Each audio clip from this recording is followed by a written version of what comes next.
Hey Adventurers, so today is going to be another book review. This is going to be for Merlin by Stephen R. Lawhead. This is the second book in the Pendragon Cycle series by Stephen R. Lawhead. This is Arthuriana. It's kind of druidic to some degree, epic fantasy. There's lots of the keywords and subgenres and stuff that go along with Arthurian fantasy are tied directly into this religious fantasy, stuff like that. What's one of the other ones? Historical fiction or historical fantasy. So Merlin is book 2 of the Pendragon Cycle, which I just mentioned, by Stephen R. Lawhead. This is an Arthurian series written from a more historical approach, with a focus on how Christianity influenced these events and characters, or could have. As the name implies, this book tells the story of Merlin, a man trained in both Christianity and the Druidic arts. So that's kind of like, that's a different take on the character to a large degree, which is I found interesting. I found to enjoy quite a bit. This book has a bit of a different origin for the character than we normally hear, but it fits really well with the story and the world of these books. These books being both Arthurian literature, but also the Pendragon Cycle itself. The story that is told of Merlin in this book fits really well with the overarching series, as well as just the generic world of Arthurian literature in general, as a whole. Before I continue on with this review, I'd just quickly like to say, if you're liking what you're seeing from an Erudite adventure, please like, comment, and subscribe. Alright, once again, within this book, it is still pre-Arthurian, meaning Arthur hasn't been born yet, Arthur hasn't come into his throne or his kingdom or anything like that. But this one begins that portion of the story by telling of the coming of Aurelius, the Roman war general, and his brother Uther. Of course, Uther Pendragon is the first king, considered the father of Arthur and all that kind of stuff, and so we're setting up that kingdom that's called the Summer Kingdom in this series. Albion, whatever you want to call it, Camelot, all those things.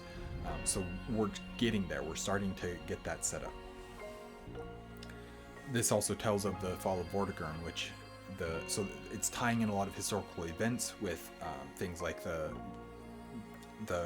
when Rome pulled out of Great Britain and the British Isles there, and allowed them kind of to deal with things on their own a little bit, and all that stuff. So there's a lot of historical facts and a lot of historical events tied into these series, including with this fall of Vortigern and everything, which is a pretty major point in Arthurian literature and Arthurian history. That's a fairly important event.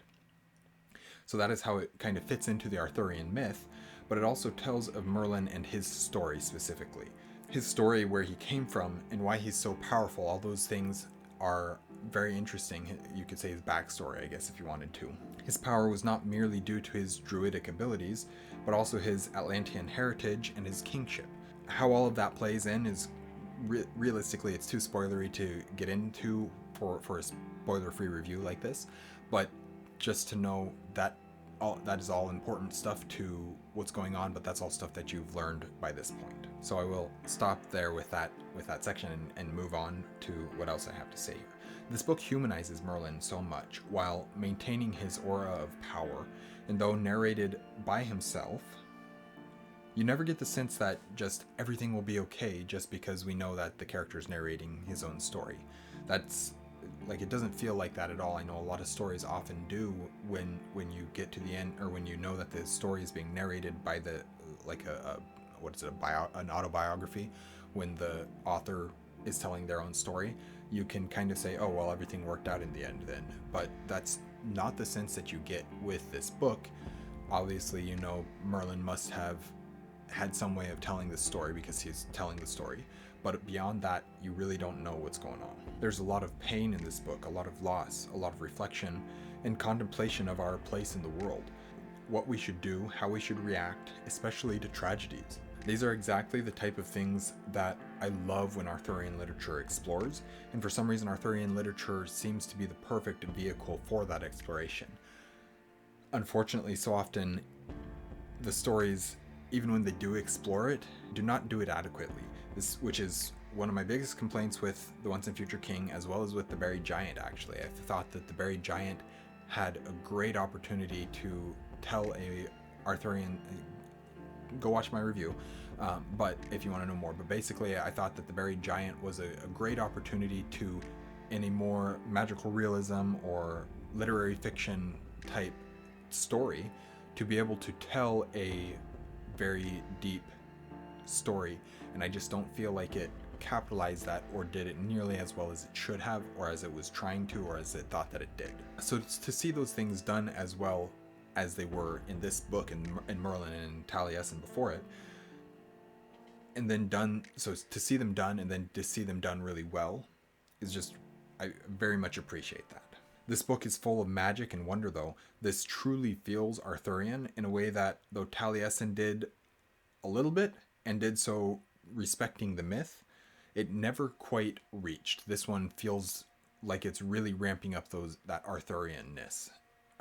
And of course, I appreciate that as well.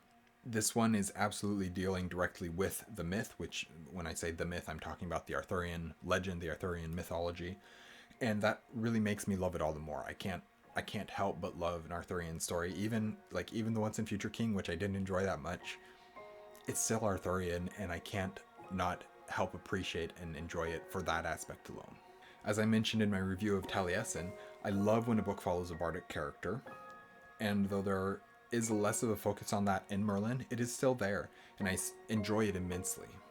I do think this was a bit more confusing than it should have been. There's a time jump that happens in the middle, and really from page 1 of Taliesin until the end of the series, really, you kind of have no idea of the timelines of anything. They just kind of don't quite line up, or you can't quite make sense of them because there's never really a timeline given. It helps that we know this is the fall of Vortigern. That's helpful. But then there's a time jump, and we just don't know how much of a time jump that is, and it just kind of messes things up even more, and so we're kind of just lost in how long have things been since the last event that we just saw type thing. And so that's kind of, I mean, obviously it's done specifically so as to help get us into the Arthurian portion of this myth, of this Pendragon Cycle, and that's of course helpful. But it is a little bit hard to follow if you're not paying super close attention, which I probably wasn't paying as close of attention as I should have. Once again, though, I just thought this to be a fantastic book, probably my second favorite of the series after Taliesin, but I do need to go read the newly released prequel, Aurelia. There's a good chance that I'll enjoy Aurelia more than some of these other, that it could mess up my ranking of this series. There's a very good chance of that. I'm so glad to have gotten to spend more time in the Arthurian world again. So last year at this point, 2024, I did far more Arthurian literature reading than I ever expected to in that year, partly because I binged the 5 books that were out in the Pendragon Cycle over the course of less than 3 weeks. It was like 2 weeks that I binged the entire 5 books. I was listening to them on audiobook, so it's a little bit easier. But it just feels really good to be back in Arthurian literature and reading it and just immersing myself in that world again, because it is one of my favorite myths of all time. So anyways, that is my review of Merlin by Stephen R. Lawhead, book 2 of the Pendragon Cycle. Please let me know what you thought of this book or of this review or anything in the comments down below, and we will see you guys again soon. Stay warm.